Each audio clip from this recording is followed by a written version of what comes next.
We are live, so we'll give people a few minutes to, tune in, chime in, log on to Facebook and YouTube. We're live on both platforms. Nice. It's one of the things I like about Restream. It allows for you to kind of have multiple venues to be seen. Yeah, and not everyone has Facebook, and not everyone has YouTube. Give me the intro. Give me the intro of your podcast, the intent of it, and all the good stuff. So, welcome to Collaborate and Pull Together. Today's special guest is going to be Paul Linn, and joining us later on is Steve Fernandez from Tristate Armwrestling New York. This is a podcast where we just pull together and we talk about arm wrestling, different happenings and occurrences throughout the sport, on and off the table. Love it, man. I love it. I love the name. I love the concept and the theory of bringing people together. Positive vibes. I really like that. There's so much negativity and drama that floats around out there. I tend to gravitate towards the people who want to come together. So I like it, man. I'm on it. I'm no stranger to the negativity and the drama. I definitely have my fair share into it, but there's no reason for me to highlight any of that. There's enough people doing that. There's enough hatred in the world. There's enough, negativity in the world.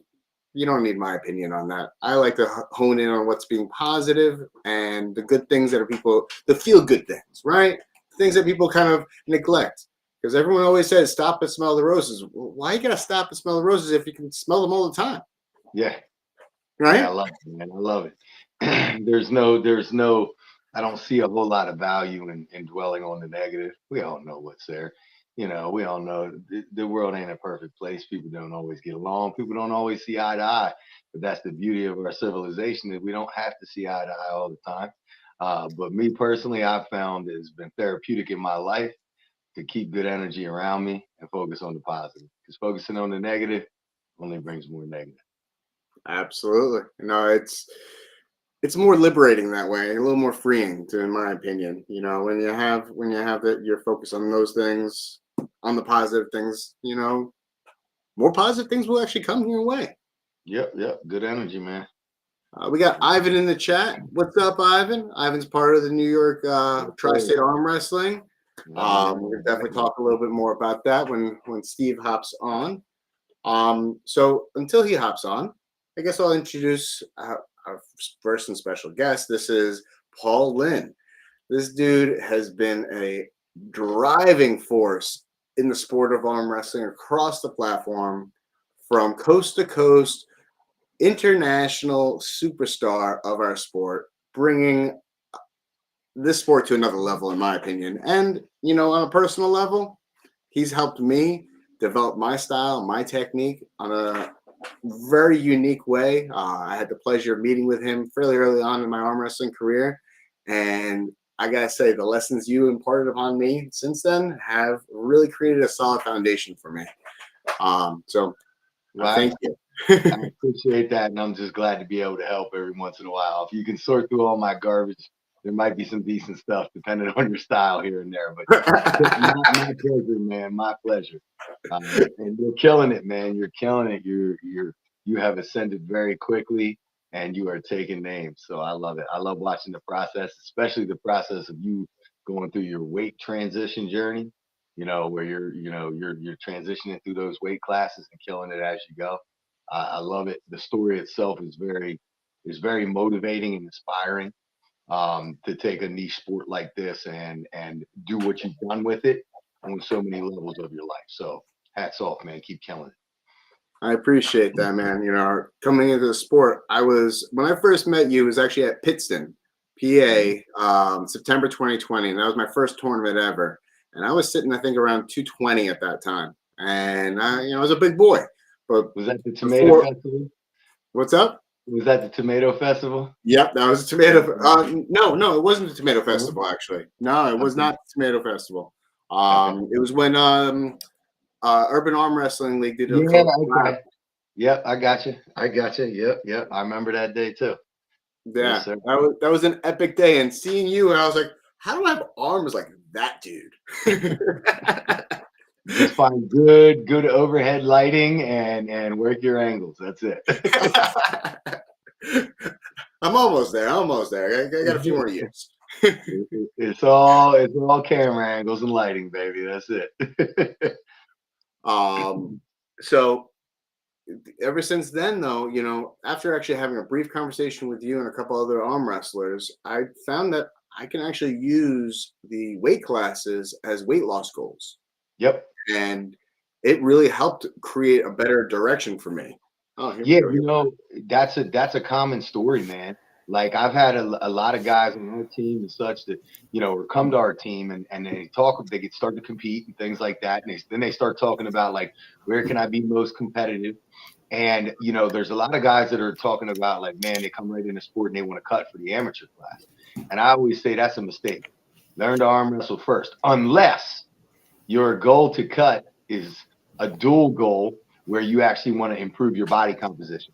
But don't go doing no 15-pound water cuts to pull the amateur class. Just pull where you're at. You're going to get that same experience. There'll come a time and a place for that water cut. But if you just want to get more generally healthy, by all means, drop class. And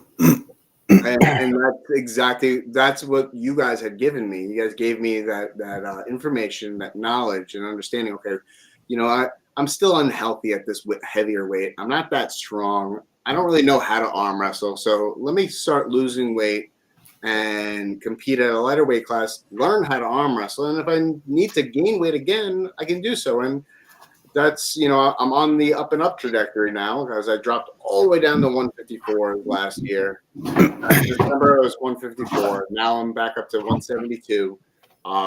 Looking to gain a couple more pounds, which is, you know, we all know gaining weight healthily is really difficult to do. But, you know, Rome wasn't built in a day, right? Well, that's the beauty of it, though, too. Like, you use the sport to get in the driver's seat on your own body composition.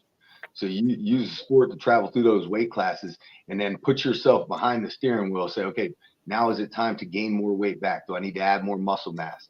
And now you've already gotten to that at like a very clean eating, you know, lifestyle. And it's, of course, it's tough to gain weight when you've already adopted that healthy lifestyle completely, because you don't want to go back on and your body has responses to it and everything. But at least you're in that driver's seat. However long it takes for you to go back into your class, at least you know you're going to do it the right way. Absolutely. And just joining us, I just wanted to introduce our other guest star, which is Steve Fernandez down below. Yo. He is one of the co-founders of New York Tristate Armwrestling. Thank you for joining us tonight.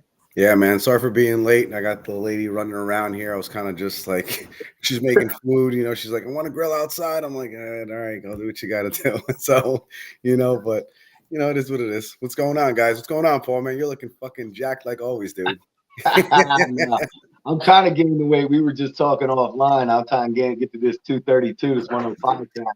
And it's tough to gain. But I'm working at it, man. I just keep my lighting good. That's all. Keep good angles and lighting.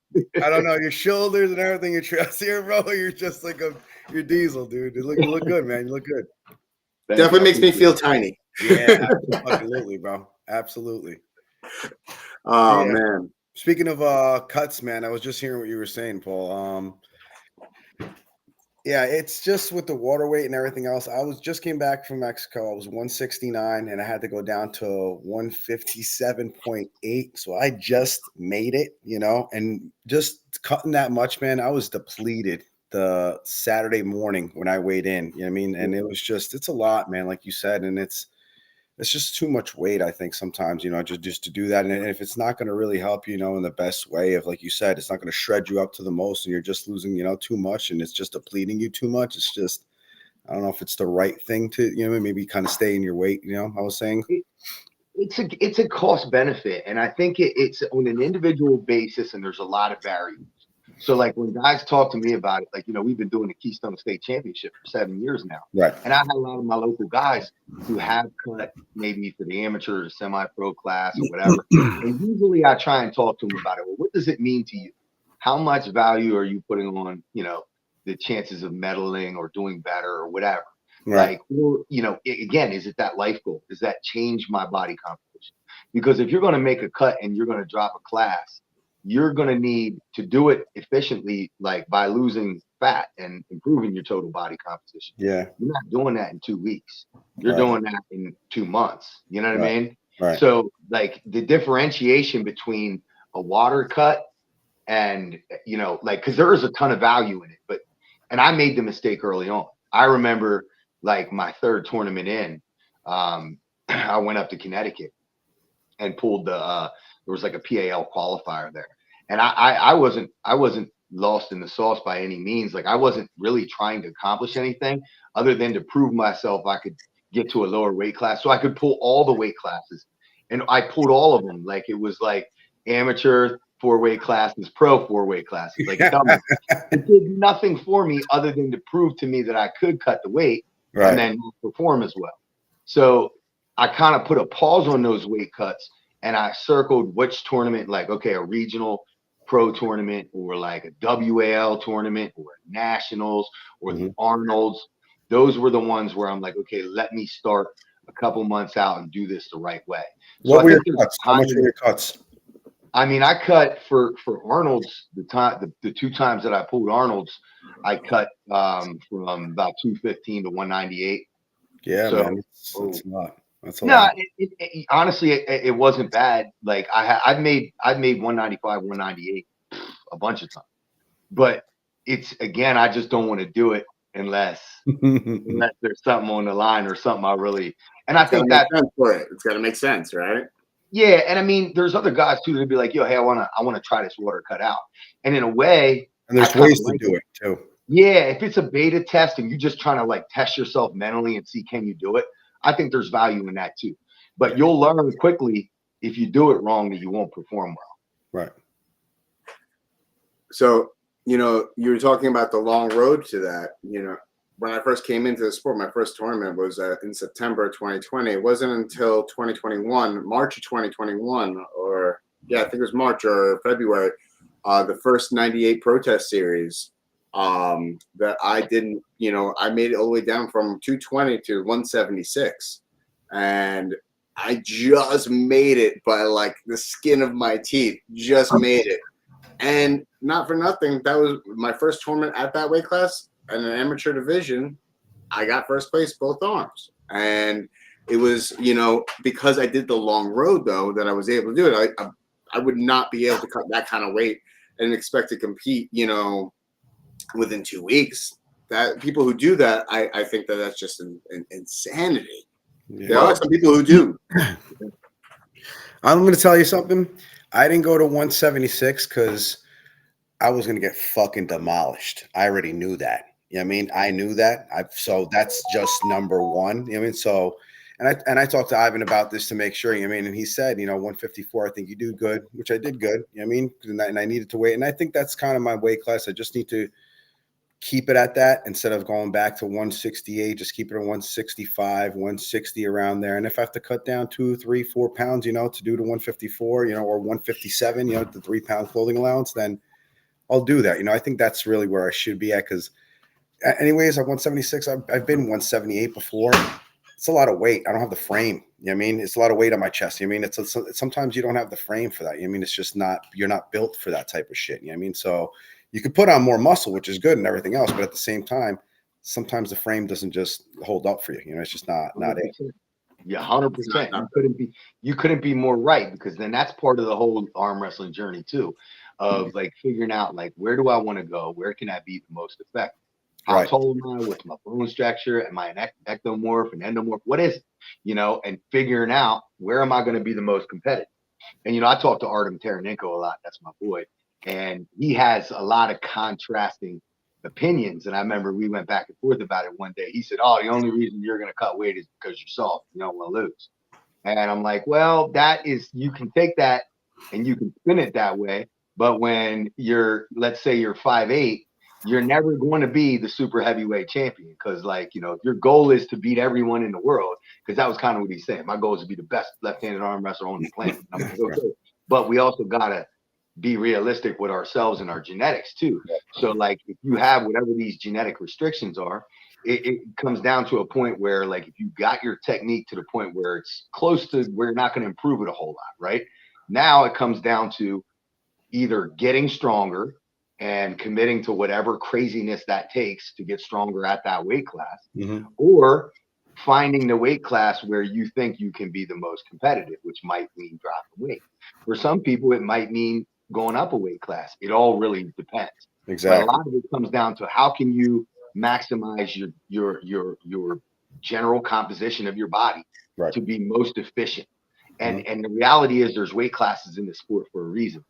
And you know, when you delve up, like my next match is at 105, and it's like that. I understand that there is a power gap between 95 and 105.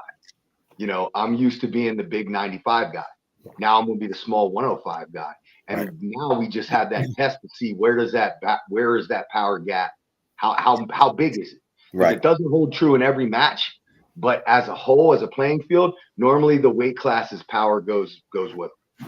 Exponentially up. Exponentially. I can tell you that, you know, jumping back to the 176s from the 54s, there is a big power jump and strength. And not only that, but also a little bit more endurance, I feel.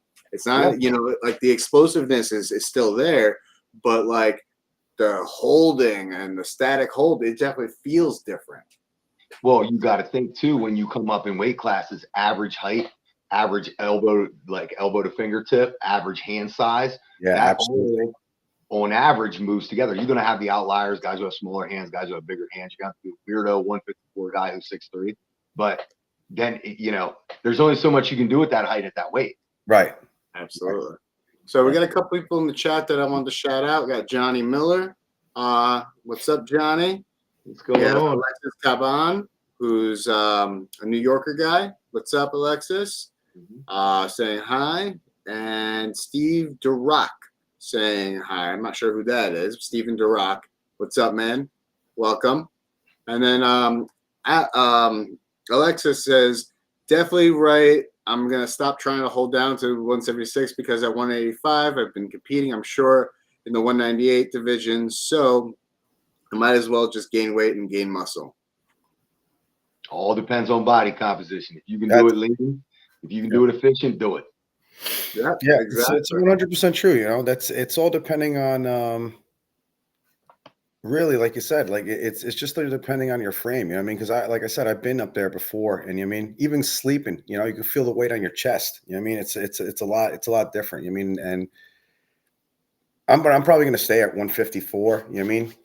And you know, go back to the gym, shred up a little bit more, get a little bit bigger. You know what I mean? And instead of going to 176, especially that I even, you know, started not even that long ago. I'm not going to, it makes no sense for me. Going up against these other guys, they're going to fucking flash me instead of, you know what I mean, me actually getting some experience, getting in there, dealing with the 154s and do what I got to do. And then if I feel like I'm building up to get bigger, to get to that weight class, and if I have the frame to do that, and if I'm bigger, then I'll do that. But for now, it's just, I'm staying where I'm at, you know, lose a little bit of water and that's it. Hey, Paul, got a fan of yours in the chat real quick. I wanted to point out saying, Andrew Thomas, he said, you met you at his first tournament ever. You went out of your way to take a picture with him. Much respect. Oh, my pleasure, man. My pleasure. My pleasure. Andrew's dude. I love Andrew. Andrew's by great dude. I train with him occasionally. He's man. Andrew, you're the shit, man. Good man. It was a very short time ago where I was the new guy. Trying to pick everybody's brain, man. So I am always available for anything like that because I do not forget. It feels like yesterday that I just started. I can attest to that because I've texted Paul and gotten some detailed voice messages on what I need to do, how I need to do it. So I appreciate it tenfold, man. Yeah, no problem, man. No problem. I got Ivan over here asking my boy partner. Ivan's asking about your upcoming match, Paul. What's going on with your upcoming match? Well, we'll see. I mean, it's upcoming. I'll tell you on June 1st around like probably 8 p.m. I'll let you know. We'll see. I mean, I'm good. I'm good at my prep. My prep is good. I started into my prep with some elbow issues coming off the Arachnid match. Treated that with PRP, stem cells, a little bit of rest. Came back. I have really no elbow pain right now at all. Nice. So I've learned that sometimes gym numbers mean less than overall feeling of health. So I'll take overall like no aches and pains, no nagging injuries over hitting PRs in the gym. But the good news is I'm right at those PRs too. So Nice. I'm feeling good. We'll see. What are you weighing in right now, man? What are you weighing in right now? I'm like 228. Like me and Daniel were talking about like trying to gain weight. I was gonna say, man, that's big, dude. You're big. That's good. I usually like, I don't know. It's funny because I can get to 225 no problem. Like boom, that'll happen overnight. But them last, 5-6 pounds, yeah, they start fucking eating stuff that I don't normally eat, but I'm like telling myself like I don't want to eat terrible, but like I'm eating stuff, and then my body's saying, "Why are you eating this, bro? You've been eating good for so long. Why you don't eat no more?" And I don't want. So I think I might be able to push it to 229. But the good news is this will be the first time in a long time where I'm going to travel overseas without having to be on a plane, starving myself, drinking 2 gallons of water. Nice. So that's gonna be a comfortable flight for you then, huh? Yeah. I mean, compared to what I'm normally used to. So to me, it's uncharted territory. I think there's a lot of variables in this match. Like Lachlan being a bigger guy coming down and walking around at that 232 now. Yeah. So he's made the true cut now. He's not water cut. Right. So on the day of competition, we should be around the same size, very close, within probably 7. What is he walking around like 250 around there? 255. He used to. He's pulling that 115 class. I think there's been times where he's been bigger than that. Right. But he's coming down for general health, and probably same reason we're talking about. Like I can be more competitive in 105, which I think he can. So we'll see how much did he retain that 115 power by doing it perfectly. And there are guys that can do that. They can drop down a class and retain 99%. And then we'll see, has my power changed by going up a few pounds. So how do you feel? How do you feel like you're taking your power with you? Do you feel like your speed? You feel like, yeah, I don't think I lost any speed. Like when I pulled Brzezinski, I was the biggest I ever was. It was 232. And but it was eating garbage. And I did it for long enough to get there that I started like you talk about the cardio thing, Steve, like I'm walking up steps, like getting out of breath. Like, what am I doing here? Like and I told myself I ain't doing that no more. But I would probably have to say that, at that 232, I was definitely significantly stronger. Yeah. So we'll see. I don't know how much endurance I had when I was at that weight, but I was feeling slower. I still felt snappy, and quick. Yeah. But again, that added weight's not making my hand any bigger either. Right. Good point. The only thing what's your biggest concern with Lachlan? Hmm? What's your biggest concern with Lachlan? What do you think his biggest weapon in his arsenal is that's going to, challenge you the most? Back pressure, maybe. Back pressure in a hook. I think his back pressure is really good when he gets to a comfortable spot. And I think his biceps really good. So like finishing in certain lanes of that hook it's either going to take the explosion in the right lane or endurance in another. So yeah. I think his bicep is exceptional. And that's coming from other people that have pulled him too. So yeah, definitely. He's no joke, man. He's nobody. I mean, he's a beast, bro. So he's the real deal. Yeah, that's nobody to be, taken lightly. I mean, and especially somebody like that, like you were saying before, man. And I remember he was around 250, 255 like that, or even bigger too as well.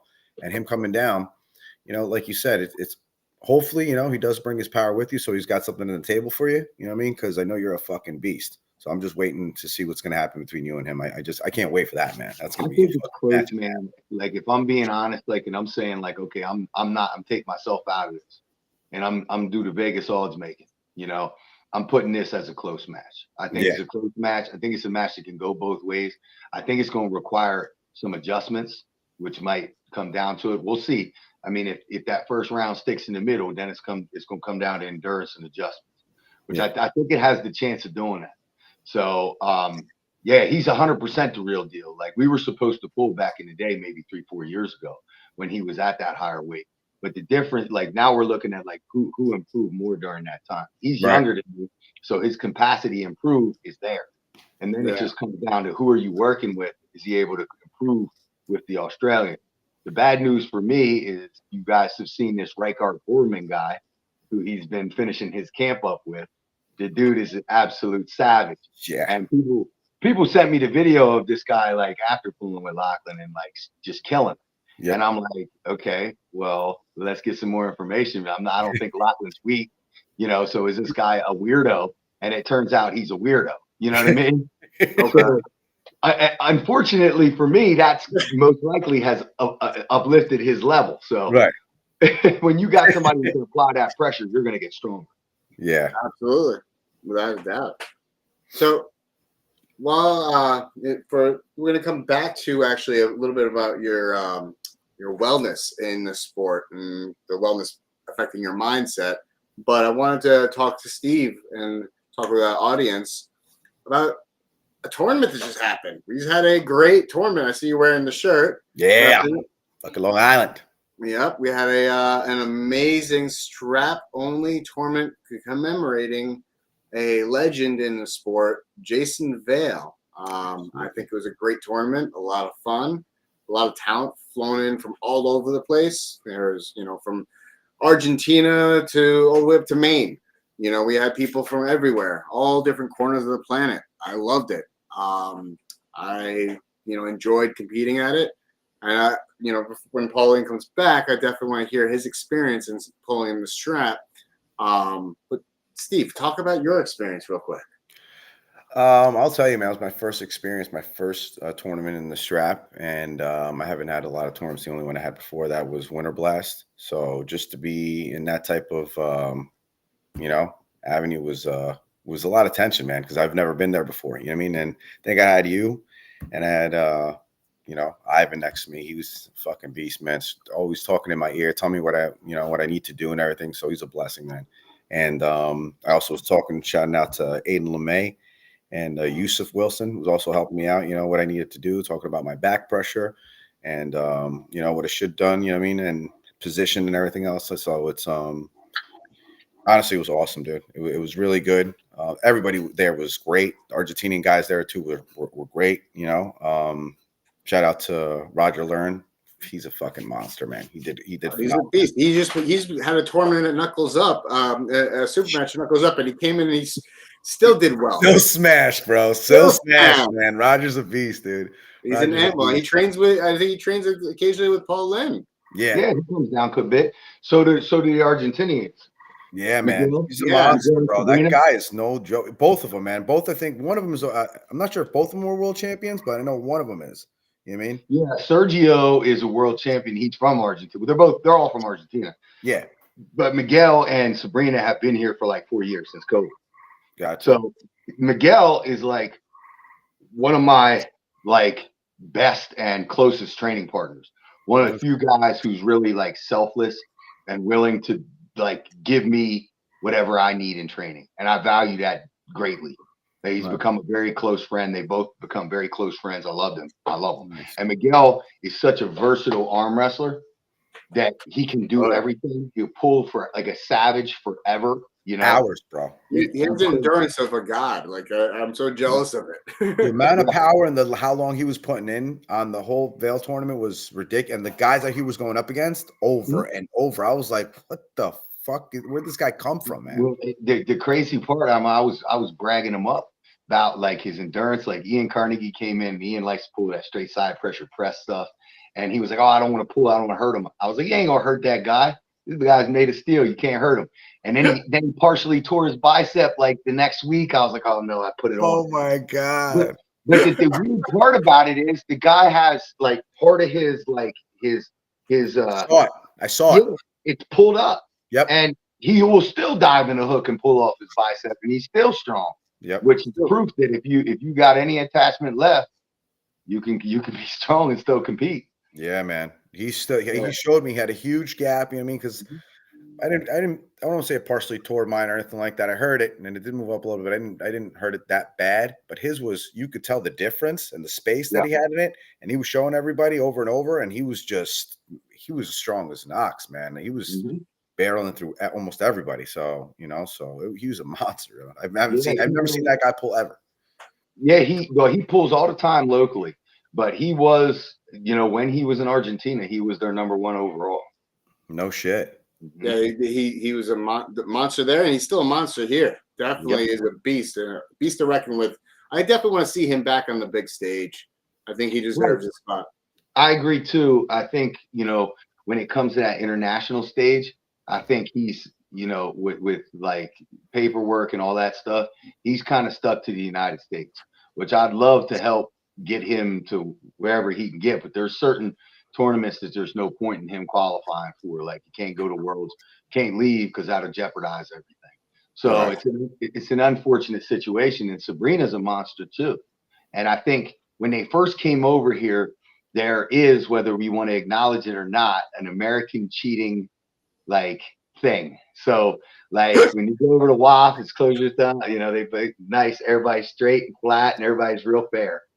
Over here, it's not like that. So there's this gap. This, what can you get in the setup? Right. It seems to take some of these guys a little bit of time to get used to. Definitely. I my first round against Santiago, I felt that I had a strong advantage on lefty, and so he opted for the ref's grip because he felt that you could just clearly see how uncomfortable he was in my hand. Strong dude, definitely strong dude. Got a lot of speed, a lot of power. Hats off to him for taking the trip up here to compete and pull not just one but two classes each arm. So, dude, that kid's speed was fucking. He was going through everybody, bro. His speed was.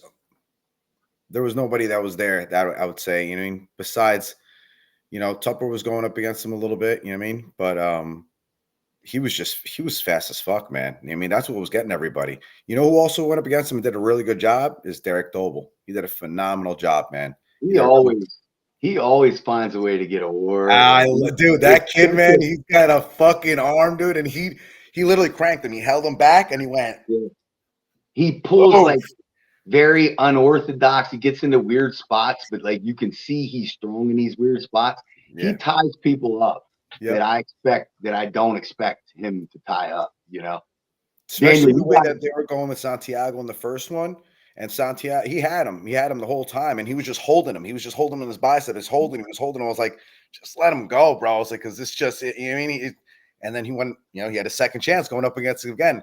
And he held him right there, right before, and then he cranked him right back. And I did not expect that at all. So hats off to Derek, man. I love the way he pulls, man. That's why I always invite him, always shout him out and everything. Yeah. If you see in his video that he had from Vail, fucking phenomenal, man. Great. He did a great job. He did a great job, definitely. I think he knocked off a few of Santiago's endurance because it made it a little easier work for me. Yeah, definitely. Fresh. I don't know if I can pull off the same way that I beat Santiago. It would definitely be much more of a war for me. Daniel, you got to get up to our practices now. We just got a Canadian import that lives in Hershey, PA now. He's originally from the Ukraine. Juniors and stuff. Yeah, he showed up. He came down with the Canadian guys to the East versus West Finals qualifier. And I guess it was 165, whatever that class was. He won both arms. And this dude, what's his name? Gubs. On Facebook, it's GUBS. But it's something I can't pronounce, followed by a last name that I can't pronounce. So, I fucking love the honesty. I love the honesty. It's something. There's something at the end, Kane. So I'm fair enough. I definitely got to come over there and train with you guys because what, the guy who beat me at the Vail. Here, a couple of shout outs to Linn for taking the 242 class. Epic win on Paul Cruz. That was fucking awesome to watch. But Shiyu's got a prodigy. This kid's been in the sport for 8 months, killing it, strong as all hell. He trains with Shiyu regularly, and he holds Shiyu, at trainings. I've been there, witnessed it myself. And if I didn't experience this kid's power, I would say, I don't know what to say. I'd say 176 is in trouble, all around. I love it. It's growth, man. That reflects it. And like people get worried, like you say, sometimes the new guys come in, the young guys come in. No, let's be happy. These guys are the future. Help them. Let them get better. I mean, it'll up your level too. if that guy's gonna make you better, Absolutely.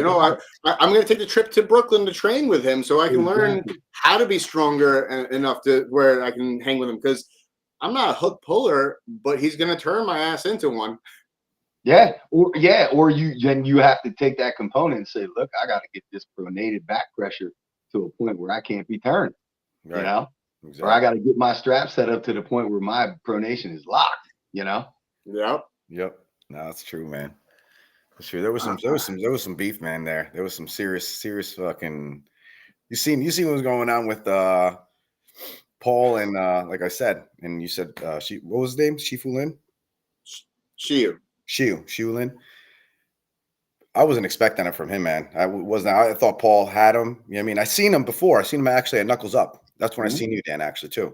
And he did a number on a couple of guys there. And I was looking at him and I was like, I've never seen him before, but was not expecting that against Paul Cruz, man. Not even close. Not for nothing about Shiu. Just so you guys know, the man was doing bench presses that morning. Yeah. Wasn't planning on competing whatsoever. He's like chasing like a 500-pound bench, and he comes in because somebody convinced him to come out. I think Miguel did, and he comes out, destroys everybody, and he's one of the most humble humans you'd ever meet. One of the most humble humans you'd ever meet. I really appreciate getting to know him. I talked to him for a couple of minutes. He seemed like a really nice guy. Really nice guy. Just trying to help everybody out, but in general, did not expect that from him, man. Holy shit. If you guys want to see it live, right here, the live recording is in the QR code that's right next to us. That shows it completely live. Take a screenshot of your phone. It'll take you right over to the link to Paul Cruz's YouTube channel. Give him a subscribe as well. Help this sport grow. Yeah, shout out to Paul Cruz, man. Shirts are fucking great, man. Put my New York Spoke sponsor on the back. Fucking love you, Paul. This shit, man. We got a couple more people in the chat that just hopped on. Alanis IRL is in the house. No Team Arm Wrestling League from Puerto Rico is in the house. Troy Bounce Fit. What's up, Troy? Big time supporter. Love that man. David Shubich is in the house. What's up? Happy birthday, Dave. Oh, it's his birthday. Happy birthday. Yeah, man. Happy birthday, man. That's awesome. All right. So we talked a little bit about how the strap tournament went. Now I want to hear a little bit more about Paul's experience in the strap. And what does he like about it? God, the strap, man. Look, we shouldn't. I'm a big believer in the old WAL thing. Why don't we skip the foreplay? If you have two pro pullers, there are very few elite pros that are going to keep another pro out of the strap. So why are we messing around, burning up our gas tank to slip and setting up? I think we should go right to it if both people agree, or we can But in my opinion, high level arm wrestling always takes place in the strap. So sometimes it can be an advantage for you, sometimes it can be a disadvantage, but I think like when it comes to practicing, when you hit a certain level, there's really no value in practicing arm wrestling without a strap, unless you actually you want to allow your fingers to be vulnerable and strengthen them. There is value in letting somebody pronate through your fingers and trying to contain them to develop strength. But on the other end, if you want to really access more back pressure, pronation, side pressure, all those larger muscle groups, it's easier done when you have a strap setup that will support your grip. But that said, there's a lot of people that disagree with that, and they make a good case too. But for me personally, I would prefer to be in the strap and not waste a lot of time trying to get there. I have to agree with that. I have small hands, man. I got small hands, and yeah, they're strong, but they're not long in any way or form. So I never get good real estate around my opponent's hand. So I actually prefer using the strap because it makes my tiny hand feel much bigger. Yeah. Yeah. I feel like it levels the playing field when I got an opponent who's got a much larger hand.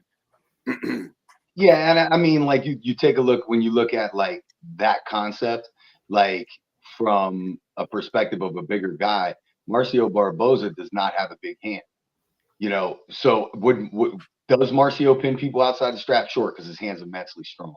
You know, will he try to at times? Sure. But a majority of all Marcio matches wind up in the strap.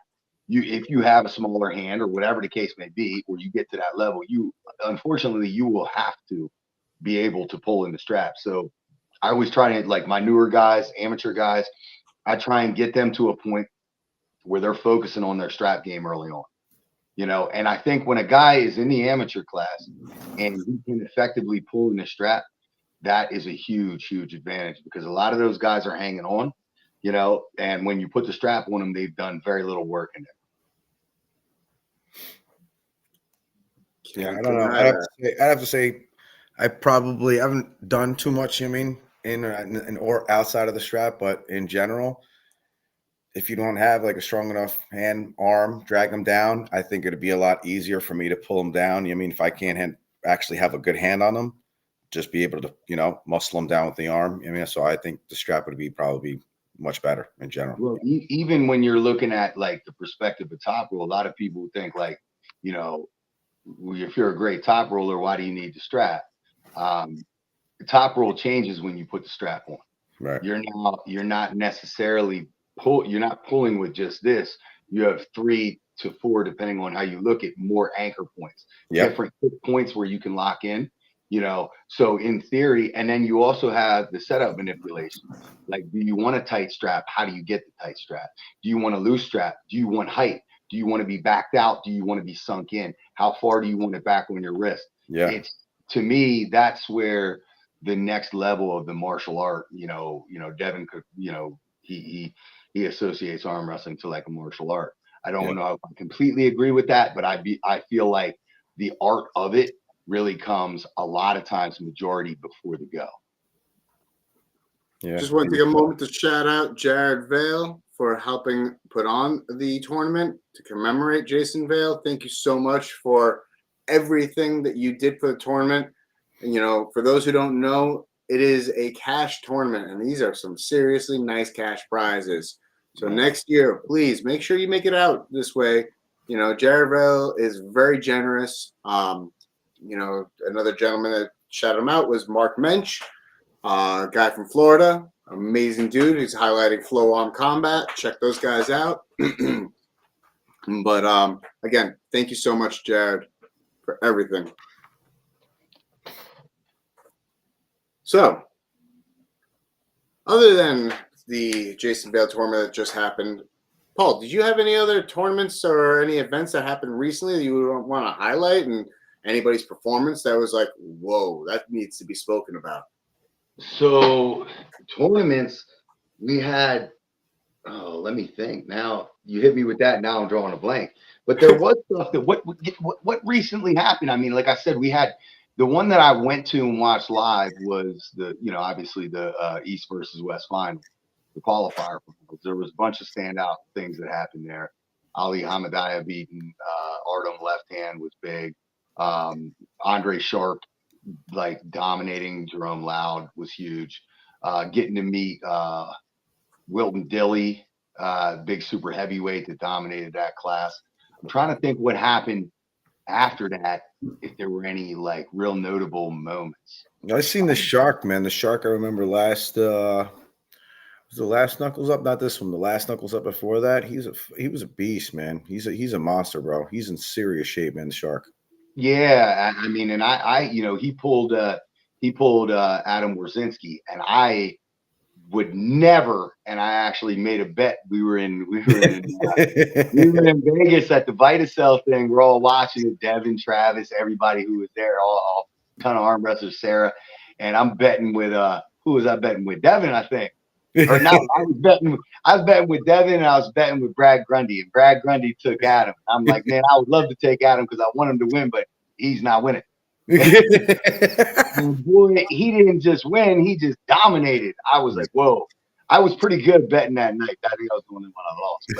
But yeah, I was blown away by that. Didn't we just have the women's round robin? Lorraine Jenkins ran that. Yeah, that's right. That's right. Yeah. And then I think Jocelyn from Canada took out Sarah. Yeah. That Oh, was yeah. what I was getting at. There, Yeah. you just thought of it for me. Whoa. That's insane. Whoa. And yeah, that came up in conversation with some powers to be. And I was like, I don't know, Jocelyn. I'm learning right now as we speak. I don't know. Now, obviously, there was considerable weight difference, but that was 176 plus, right? Or whatever it was. Yep. So there ain't no top end of that. You can't take nothing away from that. No. That It was a convincing fashion from what I hear. I didn't get to see it myself, but I heard that it was convincing fashion. I saw it. I saw it. That's a big one. Blew me away. Yeah. And I think Merlene won her class, the 154s, right? So that's to be expected. She dominated, dude. It was real surprising, honestly. She's an animal. She's the true. I actually met her when I went to a Queens tournament. One of my like third or fourth tournaments I ever going to, and I was like, "Whoa, that's a lot of energy for one little person." Yeah, I went down and trained with the South Carolina team there that she trains with, and yeah, she's fearless and she can pull every which way, you know, like she can shoulder roll, she can press, she can flop, she has a clean top roll, big strong hand, everything.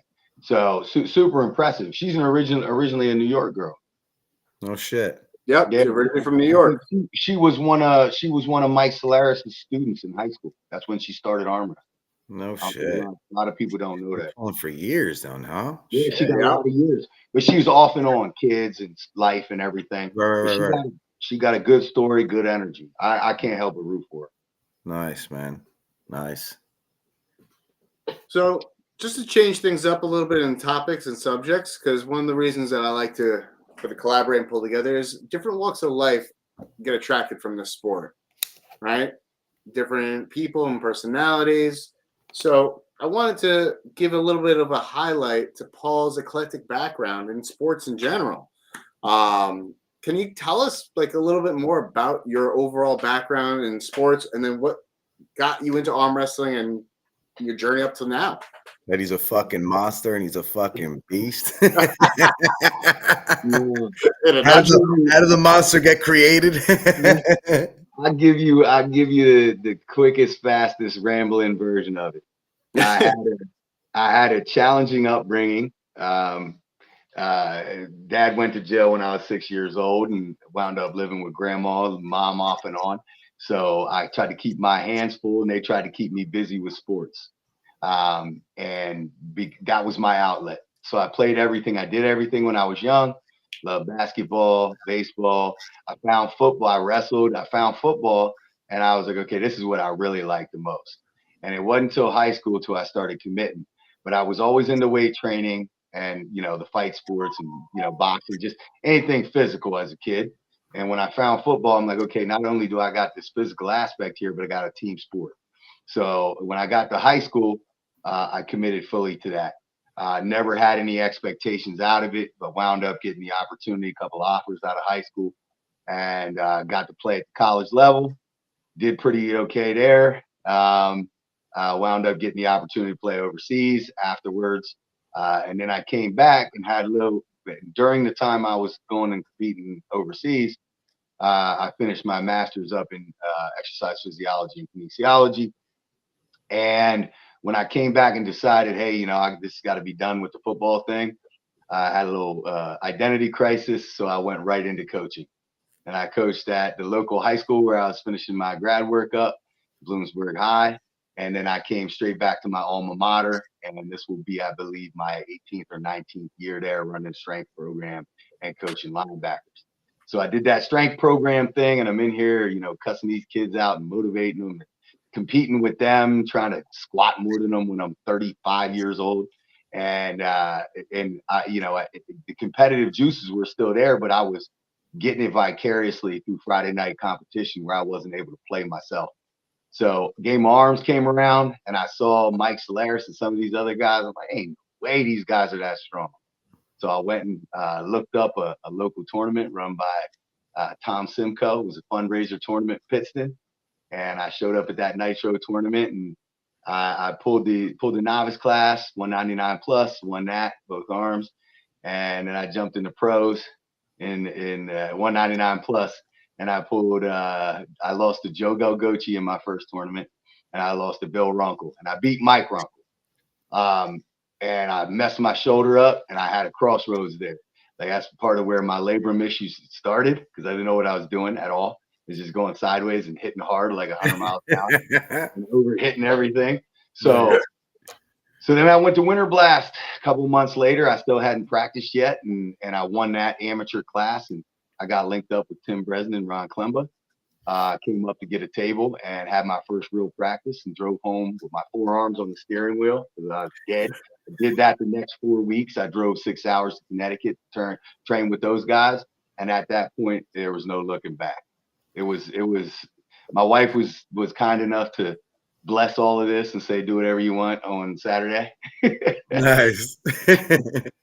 That's huge. That's huge. Obviously totally over it now, but she gave me that grace for the first couple of years so I could really commit. And I traveled everywhere, pulled every tournament, every weight class until I got to a point where I couldn't.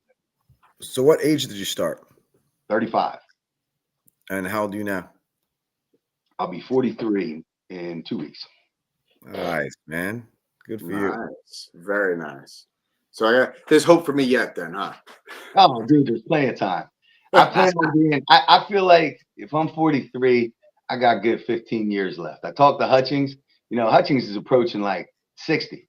And the guy's like, yeah, I got like 7, 8, 9 years left. I'm getting better. This Hutchings, you know what I mean? He's like, I know I'm getting better. I'm getting stronger. I said, well, thank God, because that gives me hope. Bro, there's a lot of guys out there, man, that are older and you can't look at them the same way, man. And when they've been in the fucking game for 10, 15 years, you just, those ligaments, man, they've been treated so many fucking times, beaten so many times that it's on a different level, man, when you grip up with those. That's an interesting thing when it comes to anatomy. You know, as you get older, hormone levels change and all that kind of stuff, right? So it's hard to maintain muscle mass, but what you're never going to lose is tendon density. And tendon density and thickness can develop with age. It can continue to progress. So like a lot of these guys, that's why you hear these arm wrestlers get these injuries, right? And they go in there, the ortho goes in there and says, what the hell is wrong with your tendons? They're all chewed up and weird, but they're bigger than any other tendons we've ever seen. So we don't know how to put it all back together, you know? It's because of those years of trauma and the development, scar tissue laid down, and things are just developing and getting thicker. Okay. Well, with that in mind, perfect segue into your concept and what has worked for you and your experiences with wellness services that provide and lend to optimal recovery from our sport of arm wrestling. How do we deal with those tendon tears and preventing those? You know, what can we do that's a little more proactive? Because I'm still learning and I'm experimenting with a lot of different things myself. You know, that's in a natural platform, but you know, you being in the sporting arena for much longer than any of us on the screen, you know, let's hear your. Yeah, how do you heal, man? Because I just go through pain every single. Well, that was what I was going to say. That's what I'm getting ready to start with, because I have always been a meathead from day one. And I remember coming into arm wrestling and I'm like, man, I hear these people crying about their elbows all the time and their wrists are sore and everything else. Like, I remember for like my first year or two, I'm in the back of my head judging everybody. Why are these guys so soft? You know, like what, you never were sore from lifting or competing or whatever sport you do. I remember not being able to walk after football games until Sunday practice and just being in hot bath. So in my mind, I'm like, okay, it's just pain tolerance. Get over it, guys. Why are we fussing? Until I actually realized that my problems had become chronic and went and got an MRI and realized I got partial tears. So the meathead mode is only going to carry you so far till you reach your first injury. And in hindsight, after I deconstruct what I did to myself with the overtraining thing, which it was like, for me, it was like heavy, crazy, like overwhelming, like do everything, because that's how I approached it. I said, I'm 35 years old. I am going to make up for this lost time by doing every single tool, every single handle, along with my strength training. And then doing that on Friday and competing on Saturday and then going back on Monday. And it was the total meathead way to do it, and it cost me in the long run. But when I deconstructed, I realized the mistakes I made, because along with that, dealing with all that pain, I was taking every over-the-counter or prescription anti-inflammatory that I had or could get. I'm using creams, I'm using potions, lotions, everything that is going to numb that pain.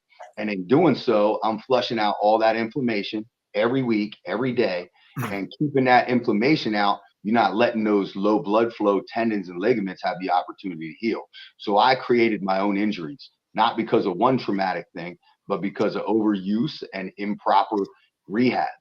So ever since I had that first medial epicondyle tear, I stopped. I don't take a single anti-inflammatory now.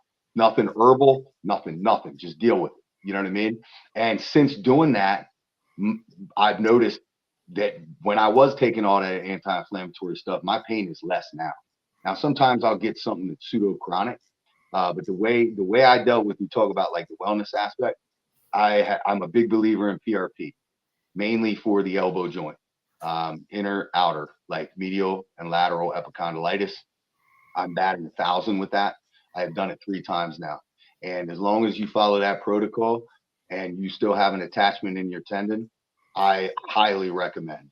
It's basically 5 weeks off, a little bit of rehab. And I'm telling you, I went from a 60% tear in the middle of that tendon to scar tissue laid down. I've seen it in the MRI, and no pain afterwards. So that, and I've also dug into massage therapy a little bit. I've done some, what is it called? Piezo wave, some shock wave therapy, which I liked a lot. Obviously, we got stim. I like ultrasound. I have an ultrasound machine myself. Obviously, delved into the stem cells, which has done wonders for my shoulder. The rest of the areas is a little bit less definitive, but the shoulder joint has responded immensely.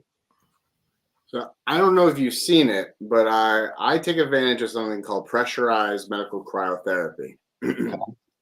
Now, I know you guys you were on a podcast with somebody about cryotherapy before. This is a fairly newer version of what cryotherapy is, because it's like taking a power washer style strength, blasting the area so it actually penetrates all the way to the bone within seconds.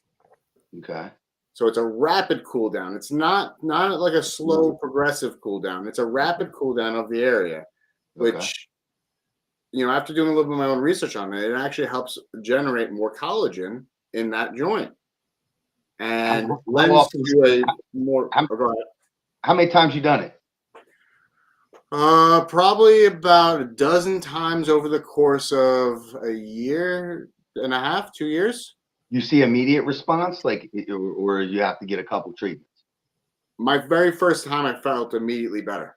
It was there was nothing else that provided the relief of pain and mobility. I had greater range of motion without pain that I've ever experienced with anything else that I utilize. It actually is like, I call him my pain extinguisher, because literally I go in there, like you can see it. I'm inflamed right here. My pronator, you can actually even see it. The inflammation is massive.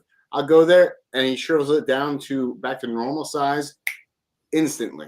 Within 2 minutes of him being on there, it's gone, and I can go back to training. I can go back to my work without any recourse of any pain or discomfort whatsoever. Yeah, I was trying to look at a place to see if I can get cryotherapy, because I was actually going to go to your guy, and then I looked at the directions and I'm like, that's like hours away. And I was trying to look for a place around here. I was like, I'll do 45 minutes or whatever, but I was like, yeah, it's over 2 hours. It's going to be too long. So I was like, all right, no problem. But yeah, I was looking for cryotherapy around here to see if I can get something done. Well, there's a few of the guys. There's one guy in Jersey. I don't know if that's closer to you than the Long Island location, but there is a guy in Jersey that performs the same service. I'll send you the link. His name is Butt First Cryo. And it's really helpful, man. I'm a firm believer of it. We lost Paul. There he is. So how much does it cost?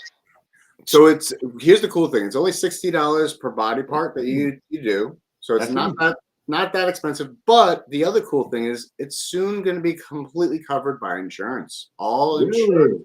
Yep, it's the only cryotherapy that will be covered by insurance. And I can only speak to that because this man is my sponsor. He's been one of my biggest supporters in the sport of arm wrestling. He hooks me up big time. And so I'm happy to share the wealth and share the knowledge because I think it's going to change the game. If I ever when I come back up to New York, you have to hook me up, all right? And then I ask him where I can get some. I'm not a big I've gone to the chiropractor. I haven't had great results from the chiropractor. So something like cryo, though, especially if it's covered by insurance, I would do something like that regularly for sure. Yeah, just it freezes down to the bone. That's what it is. You know what I mean? If you look it up and everything, that's why I wanted to do it because I put right after I'm done. All I got is free sleeves. I mean, that's what I was looking at. Yeah, me too. Great. I just had them on today, man. For 2, and then it gets real easy. Yeah, I bought the mat because the first time I was pulling with Ivan, and I was just and he's like, I'm telling you, he was like, you're gonna feel it. You're gonna feel it in your stomach, and your chest, and your core for your first few weeks. And I was just like, I'm fine, bro. I'm all right. I want to say the first day I was fine. Second day I was felt a little bit. The third day I felt like somebody was just hooks to the ribs on both sides. It was just the pain that I felt. I was like, so I ordered it Amazon, grabbed the mat because they actually have a mat. Yeah. I ordered the mat, put it right on my chest. I was like, fucking, I have both free sleeves on my arms. I was like, oh my God, dude. I was like, Linn beat you up, right? Dude, it was bad. It was fucking bad the first few weeks, dude. I went up to Ivan, he goes, what's the matter? I'm like, bro, I was like, I can't do anything right now. I was like, I can't even lift my fucking arms. I was like, so we gotta, dude, yeah. That's the only thing I do. That's why I want to do the cryotherapy because as soon as cold hits anything that arms, forearms, that's instantly. It's like you said, dude, it's numb. So when it's numb, I don't feel shit, man. Well, and that's the cool thing about this, though. So when you take a prolonged ice bath or you're in there, it stays numb for a good amount of time. And the numb feeling is tricking your body and thinking that you're not feeling pain. Mm-hmm. I'm not feeling numbness.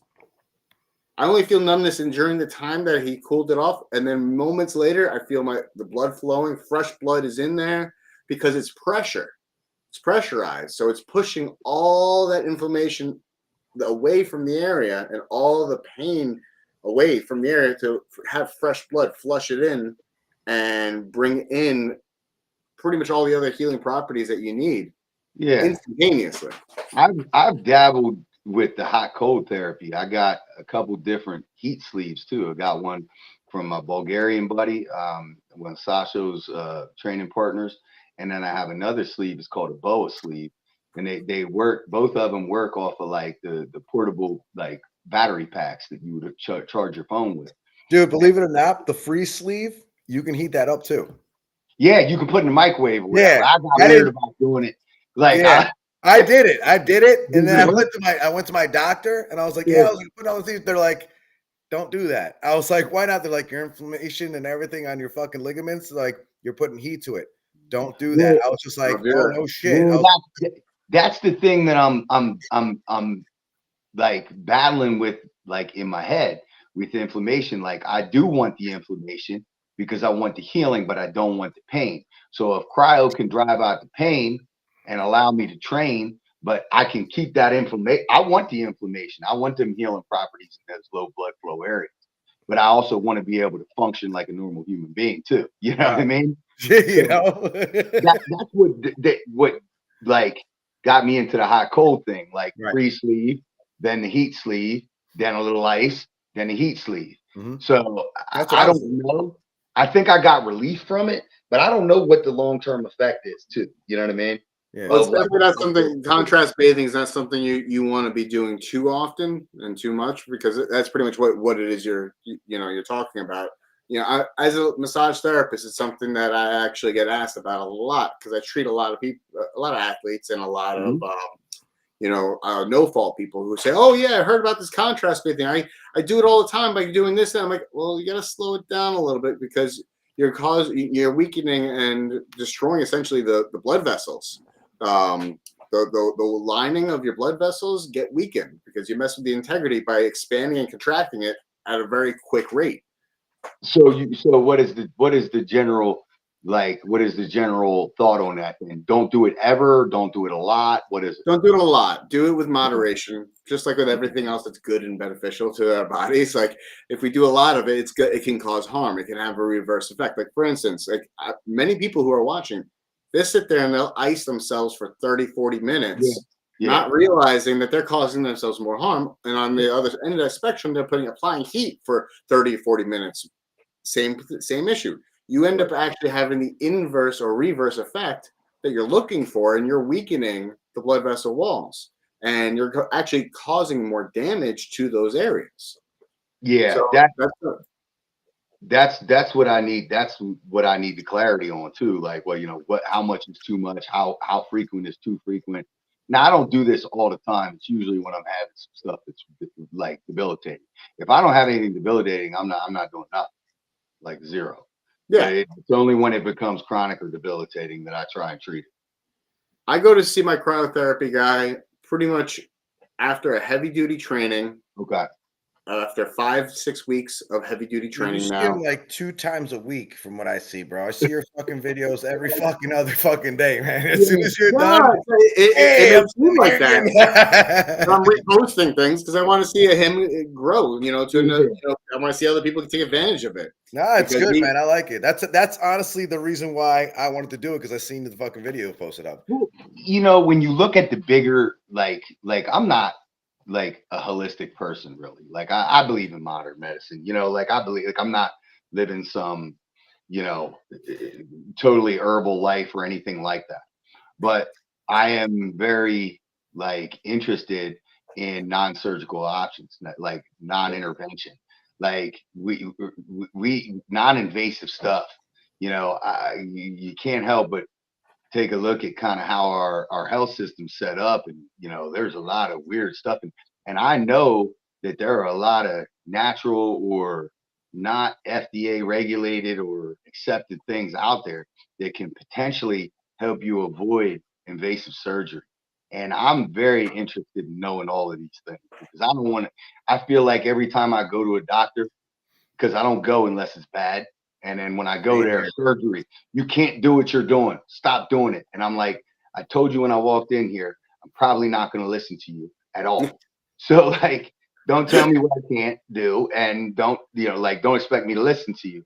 And to know that there are other options out there that are non-invasive, that we are not necessarily allowed, or we're not seeing in mainstream media, I think it's very interesting. And I think it's like, if given the opportunity, I would do most any option to avoid surgery, because you're really putting yourself at, under somebody else's. I don't know. I've just seen too many surgeries through sports go wrong. And yeah, man. And even then, after you're really under the knife, dude, you're never gonna come back the same, bro. Exactly. I've seen so many. Fuck who the fuck you are and anything else and what they do. And I hate to say it, but my fiance's right here. She was playing soccer and she blew out her fucking knee. And the doctor said, "You're gonna get right back in there in about a year. You're gonna be." And I asked her, I said, "Babe, do you feel the same?" No. She doesn't feel the same. It's just the fact of it, bro. You're not going to feel the same.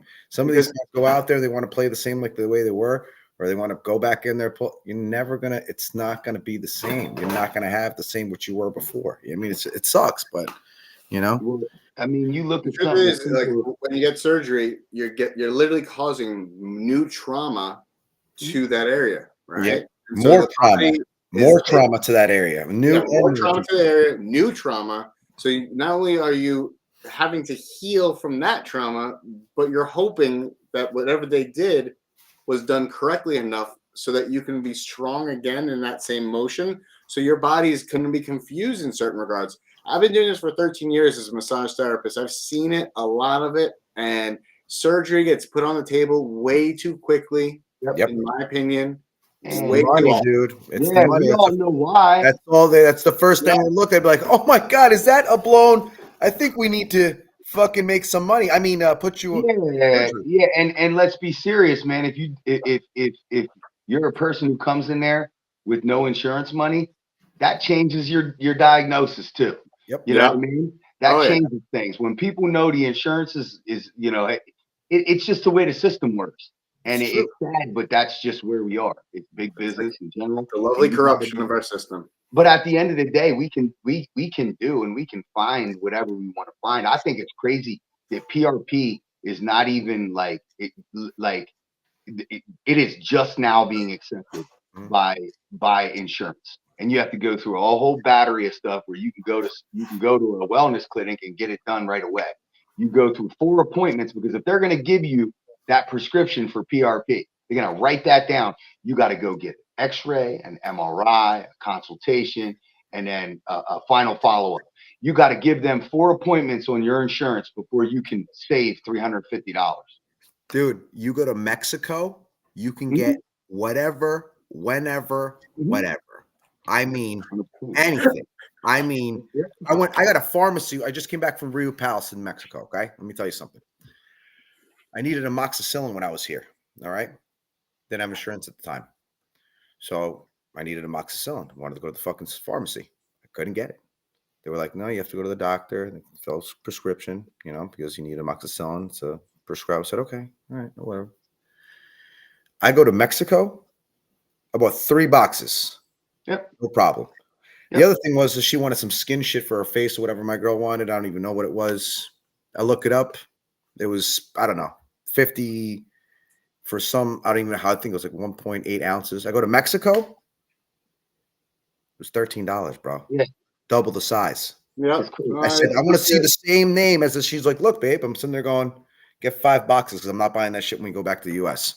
Yeah, it's crazy. You know what I mean? It's crazy. It's And definitely a money scam. It's a money laundering scam. Ridiculous, dude. She was Hey, very let me ask you, talented. Paul. Is that a Mac hat you have on? Yeah. Dude, are you gonna be there? I will not be because I'm going to Dubai. I know you're not. I know you're not. But I want to shout out either way, man, because I know you've been, all over Mac and everything like that, dude. Yeah. Ivan's gonna be there. You know what I mean? He's actually got a super match there, bro. Nice. And yeah, man, I'm shout out looking everybody. forward to it. Yeah, man. I just want to shout out everybody, JJ Jackson, Ian Carnegie, everybody out there, dude. They're phenomenal fucking guys, dude. And my boy Ivan is gonna fucking Pete. I love you, Pete. But my boy Ivan's gonna fucking smash you, bro. It's You're gonna rip your fucking arm off, man. I'm sorry, but he's gonna. It's smash time, bro. I'm sorry. You know what I mean? No, So, I love what Ian's doing. I love the energy Ian brings. Fuck yeah, dude. He's got the swag all together. Nothing but positive energy. Love it, man. I think these new promotions popping up are great. They're great. And like at first there was like confusion, like, all right, what athletes can we use? What not? Ian come to Turkey with us in the last East versus West, and him and Angan are chopping it up. All is well. You know what I mean? Yep. These new promotions are what is growing the grassroots of the sport. Absolutely. And I love it. More opportunities for more people in more places. Yep. Period. Understood. I mean, that is good. Yep. I agree with you. Steve and Ivan, you guys created a new organization yourselves, right? Yeah, New York Tristate Armwrestling, my man. How'd that start? How'd that come to fruition? So me and Ivan have been friends for years, and we were hanging out, talking and whatever else on the phone, and he's always come to my shop and stuff. And one day he came in and sat down. He knows I'm all about business. You know what I mean? He's all about arm wrestling, and I never really, I watched Devin and I watched a couple of things, but I was never really in it like that. And he was a couple of months in, and we kind of chopped it up on, wanted to put something together. You know what I mean? And I was just like, well, what do you want to do? And he was like, and we started, New York Tri-State Arm Wrestling wasn't even a thing. Battle of the Tri-State was really the first thing, which was our first tournament. So we didn't even have a promotion before we even came out with our first tournament. So we were like, you don't even need one though. That's like the big misconception. You don't need some type of league promotion thing, but it'll develop itself. You have a good tournament, some people come up, maybe you do a fundraiser, whatever it is. Yep. People, you don't have to have a promotion to do a tournament. You can do whatever you want to do. That's the beauty of the thing, man. And then it develops itself. That's what we did. That's kind of like what happened. We were thinking, I don't know, we were thinking 50, 60 people were going to show up, the first tournament, we blasted it out there. We got a nice hotel, we thought was a big enough room. And all of a sudden 120 people, 130 people were there. And we were like, holy shit. It was not expected, So we were like, all right, well, now we kind of got to make this bigger, And so we did that, And while we were making our second tournament, we were like, let's come out with New York Tristate Armwrestling, the actual promotion, and we'll have there. And I sponsor everything there, which is, New York Smoke, which is my smoke shop and everything like that. And New York Tristate Armwrestling kind of became that right there. And then that's when we were like, well, let's do New York Arm Wars, put the promotion out there, got flyers, got shirts, got hoodies, got everything for the business, And it blew up, man. You went to our second one, Dan, and you seen the venue. Venue was beautiful. It was at the Hyatt. Open 3 doors all the way long. It was 3 times bigger. A lot of people were there. Steve Walker was there. This was ref. Roger was there, which I love Roger, man. He's the whole Walker family, honestly, was there. So I love the whole Walker family in general. They were all great. Tracy was there, was running the brackets, and 98% was there with 2. Also, he was running the brackets with Dave Shell. So everything came little by little, and we were thinking like, this is just going to be getting bigger, and it's going to get bigger, and it's been getting bigger, and we're just going to make it bigger, and we're just going to keep on pushing to, get honestly between all the tri-state area and everything in the United States, and not just the United States, but all over the world. That's kind of where we want to bring this. It's not just going to be here from a New York standpoint. We kind of want to make this into something bigger, and not just, we were thinking about doing something like a knuckles up thing, which we're still going to do. We want to bring it there to that place, but we want to make it even bigger than that. And that's what I've learned and understand it. If you do want to bring the biggest and the best, you have to bring it into that type of level. You know what I mean? It's got to be East West level. What's so tricky about it is, so with the growth of the sport and the super match promotions, we are having a residual growth in the new pullers, which are going to be tournament pullers. And it's like the balance between the two. And I think the more that we have super match promotions also doing tournament level stuff, because I'm just such a big believer in the new pullers, the kids, the amateurs. Like, these are the guys. They're the guys buying your pay-per-view. They're the guys coming and pulling a bunch of, they're pulling all the classes. They are really what is most important in arm wrestling. Absolutely. And the bigger promotions, the super matches, are drawing them in. They're saying, oh, what is that? But then they want to come try it. The more promotions out there that are catering to those guys, the better we're going to grow. And I have a dream that one day, high school kids are going to have access to arm wrestling the same as they do in Eastern Europe, because all those guys over there have tables. They got gym class arm wrestling.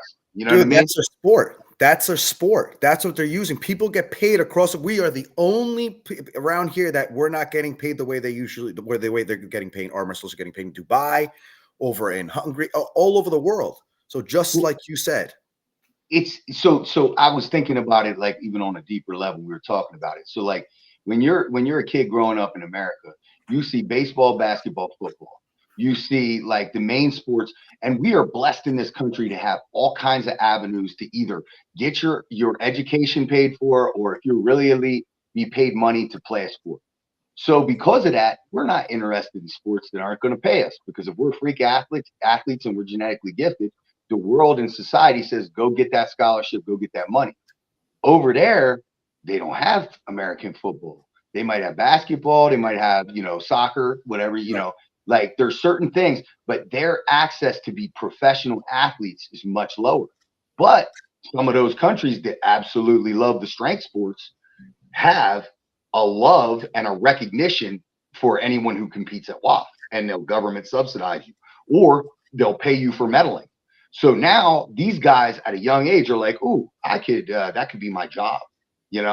Like Coach Ray has a bachelor's degree in arm wrestling.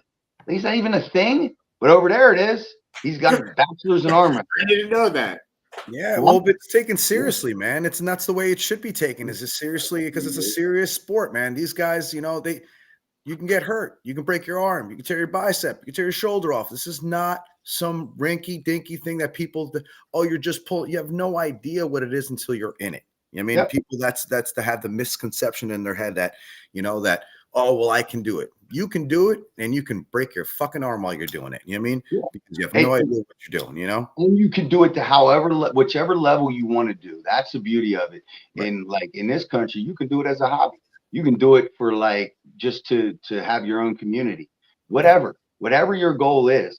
But I'll tell you, if you want to do it at the highest level, I can promise you that I am putting exactly the same amount of time and physical effort into this sport, and I am approaching it with the same level of obsession as I did with football.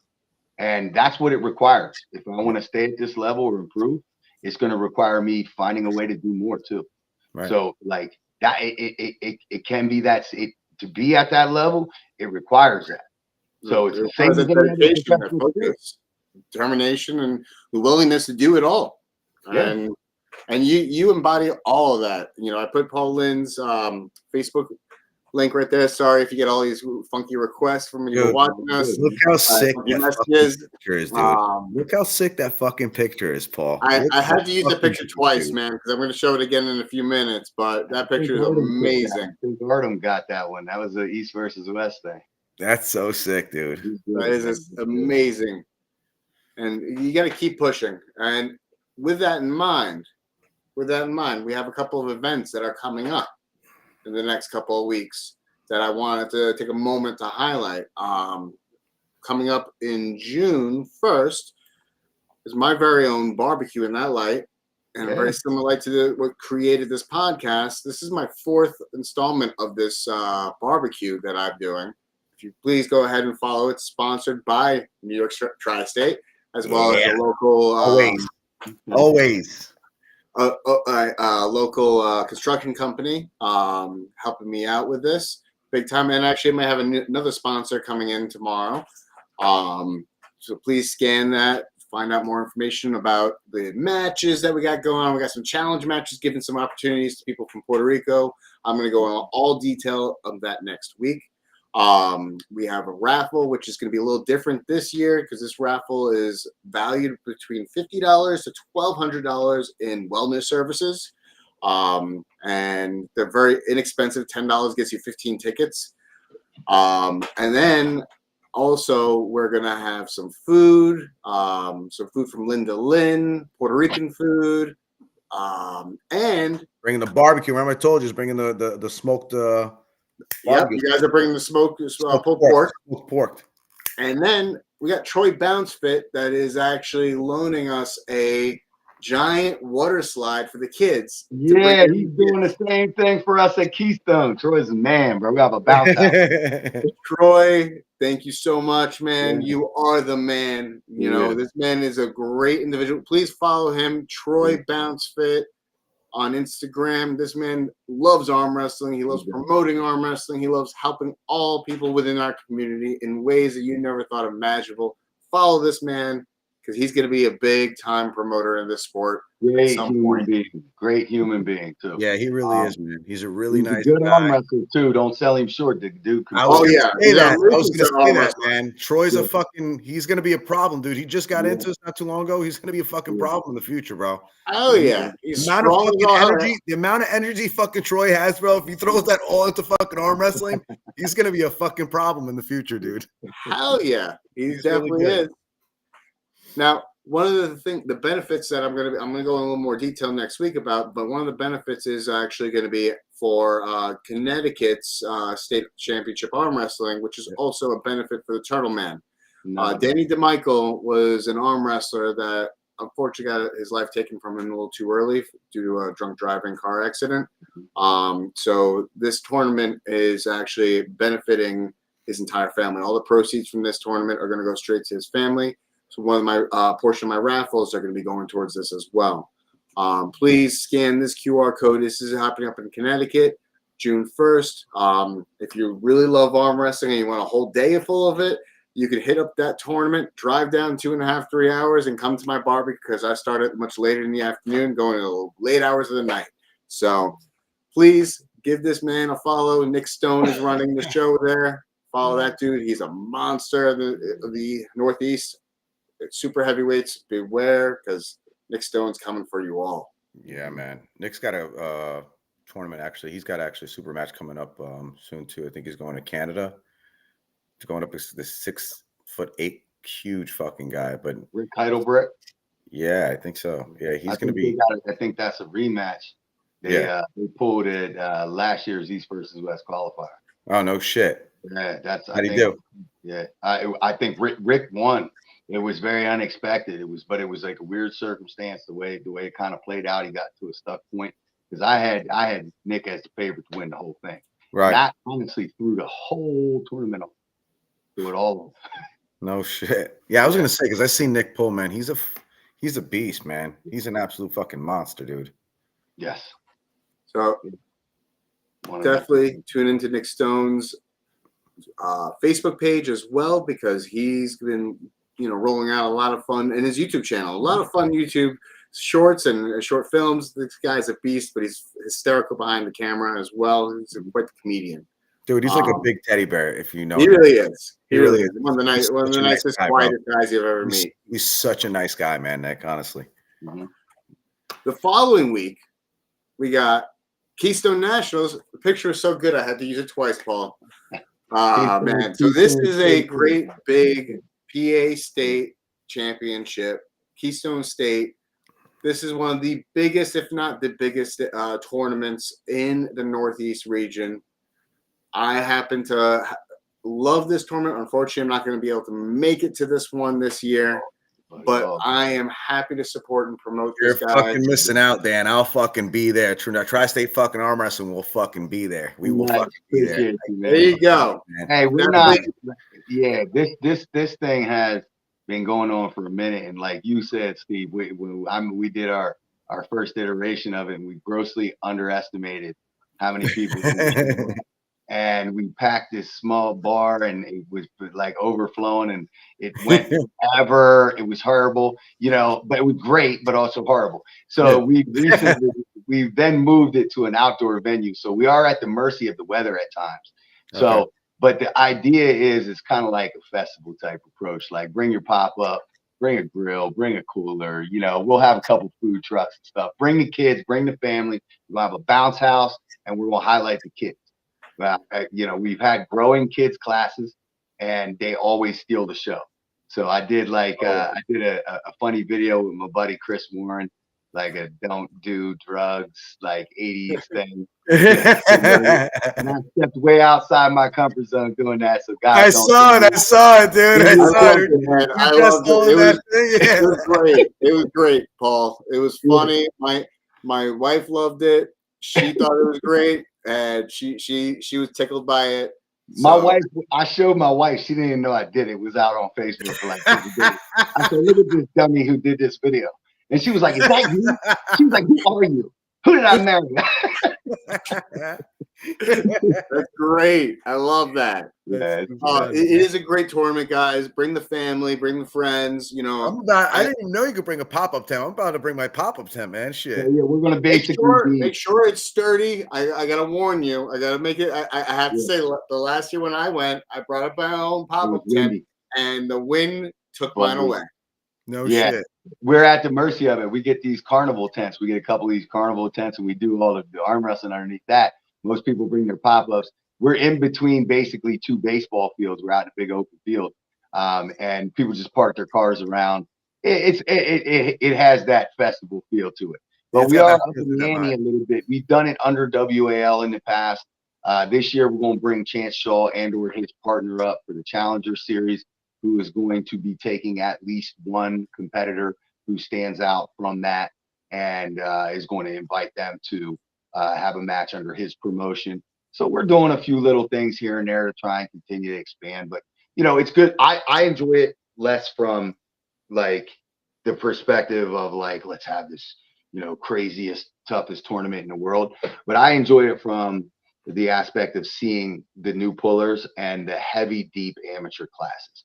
We have over time had some of the most insane amateur and semi-pro classes. Sometimes we don't get the deepest the deepest classes in the pros.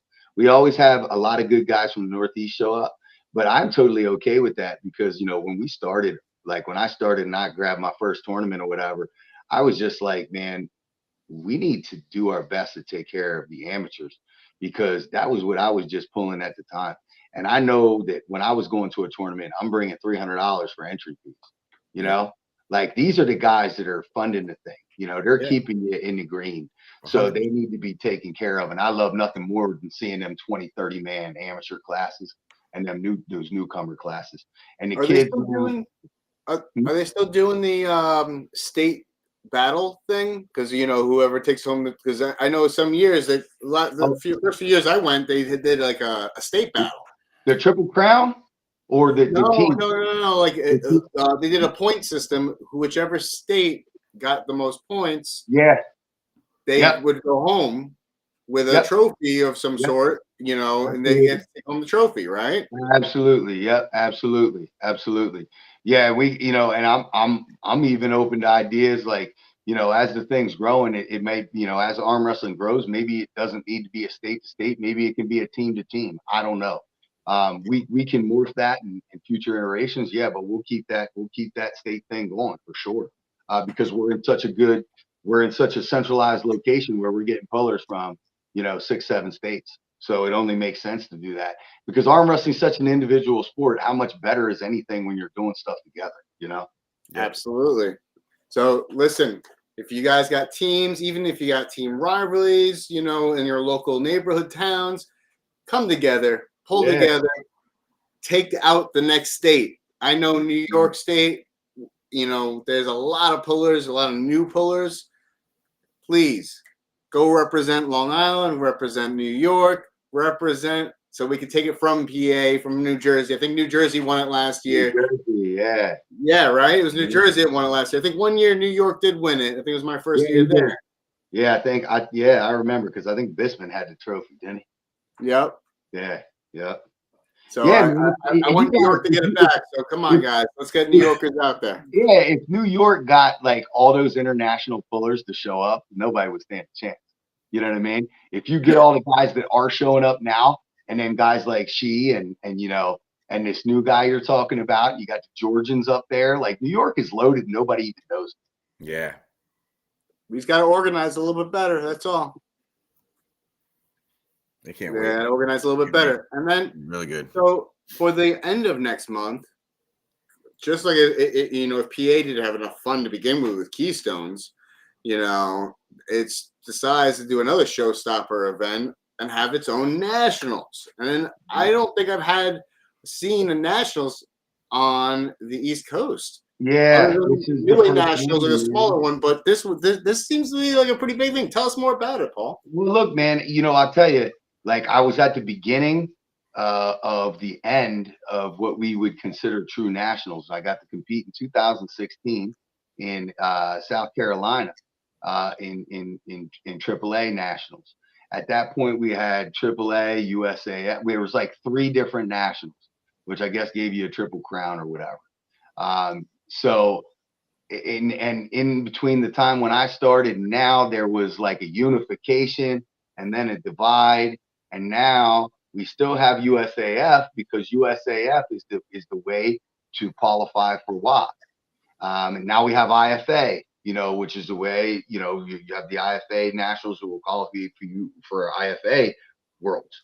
And then we have these other promotions that we've done through Nuway and different things. But right now there's, I don't know what you call the true nationals, and I don't know if this is going to be called it, but I can say that, you know, we partnered up with Simon, and Simon is a WAF guy. Not a lot of Americans show much interest in WAF, but now we've also got, this is going to be next season, basically the kickoff event. This one and Michigan State will be the first rounds of East versus West qualifications.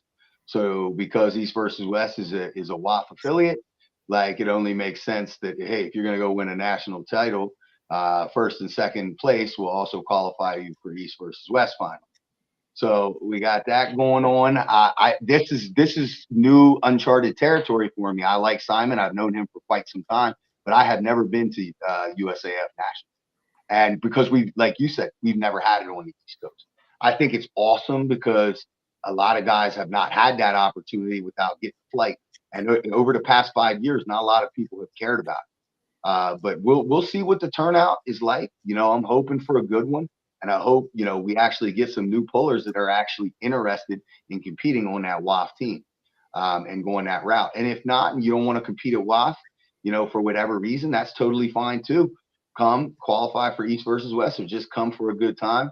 The weight classes are very they're every 5 kilograms or whatever they are. So there'll be opportunities for you at your weight. So I'm very interested to see how it goes. I'm going to go ahead. We're also at Keystones. We're going to do a refereeing certification seminar for WAF certification. So that's awesome, dude. That's good. That's big. Dude, Friday I was actually going to talk to you about that, Paul, on another note.